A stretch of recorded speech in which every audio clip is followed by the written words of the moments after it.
The Harvard University Alumni Association in Lebanon is initiating a fundraiser to help the educational sector in Lebanon, which was very badly hit by the August 4th blast.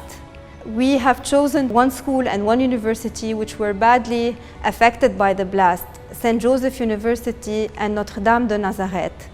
Please help us help them get back on their feet.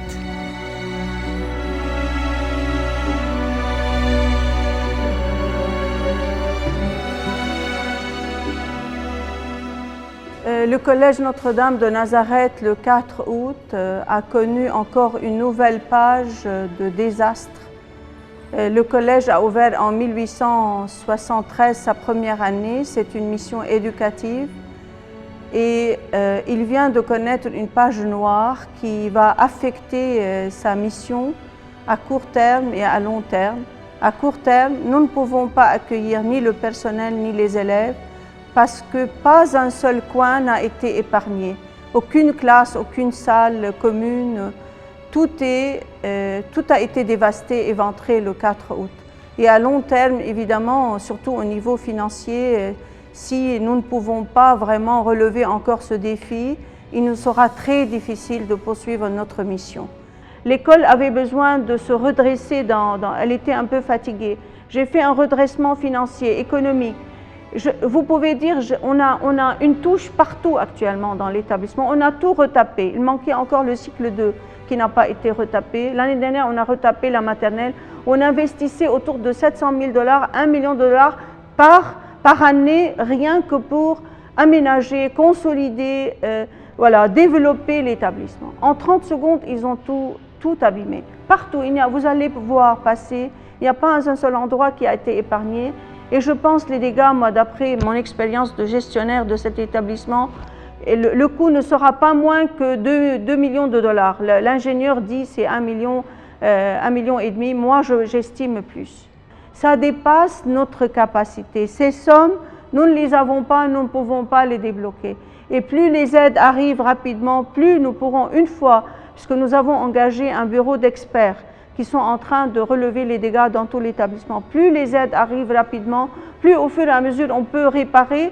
Et si l'éducation nationale libanaise décide de faire entrer les élèves en présentiel, disons, au second trimestre, et nous n'avons pas réparé, les élèves ne pourront pas revenir à l'école.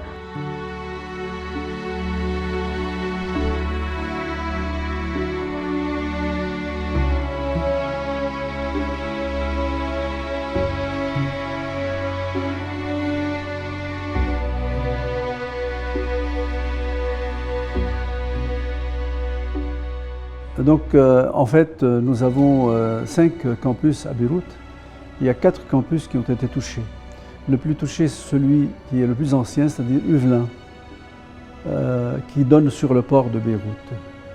Alors, sur l'ensemble des 5 campus, il y a pas mal de dégâts, ici et là. Et nous évaluons, après maintenant, disons, une semaine, 8 jours, qu'il y a à peu près pour 3 millions de dollars de dégâts. Et il nous faut restaurer, réparer et reconstruire dans certains lieux. Oui, tout à fait. L'une des entités, des unités qui ont été le plus touchées, c'est la Bibliothèque orientale, qui est une bibliothèque patrimoniale, très ancienne, de 1875. Donc dans cette bibliothèque, il y a eu pas mal de dégâts. Et à elle seule, on compte à peu près à 150 000 $ le coût des réparations. Et aujourd'hui, le port de Beyrouth est détruit. Donc il nous faut rebâtir l'université et aussi rebâtir le port de Beyrouth. La ville de Beyrouth dépend de son port et ainsi je pense que nous avons une tâche bien importante à continuer. Écoutez, au cas où nous ne sommes pas aidés, je le dis franchement, nous pouvons tenir 2 ans. Nous avons des moyens pour tenir 2 ans, pas plus. C'est-à-dire 2021, on peut, disons, payer notre personnel.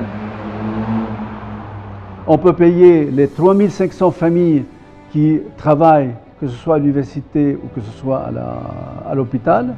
Mais à partir de 21-22, ça va être de plus en plus difficile Et si en septembre 22, nous n'avons pas un appui externe, eh bien, je pense qu'on va fermer. On va arrêter pour un certain temps pour pouvoir trouver des moyens pour continuer notre mission.